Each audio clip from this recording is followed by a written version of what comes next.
Maurice Yamiogo, élu président en 1965 avec 99,97% des voix, fait face quelques mois plus tard à de nombreuses revendications syndicales.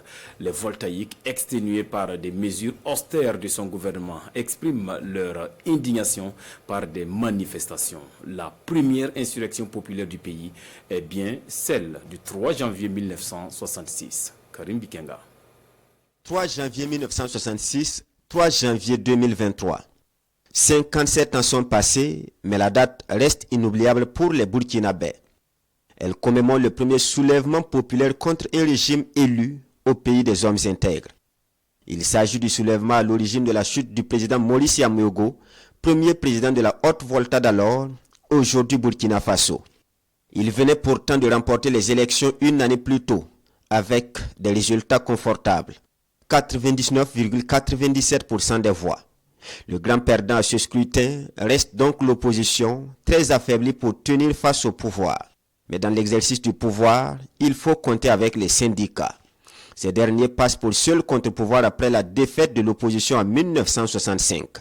Dès l'entame de son mandat, le président Maurice Yamiogo est confronté à des difficultés économiques.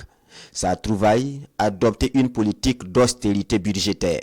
Le gouvernement d'alors décide du blocage des avancements des fonctionnaires pendant 2 ans, la réduction des allocations familiales et l'abattement des salaires de 20%. Cela ne rencontre pas l'assentiment du milieu syndical. Alors que la loi des finances pour l'exercice 1966 est en discussion à l'Assemblée nationale, les syndicats adressent une lettre au chef de l'État. Elle reste sans suite tout comme la seconde. La loi est donc adoptée avec toutes les mesures d'austérité.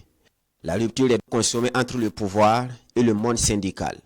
Dans son adresse à l'occasion du Nouvel An, le président Maurice Yamiogo menace les syndicats de sanctions, pouvant aller jusqu'au licenciement collectif de fonctionnaires.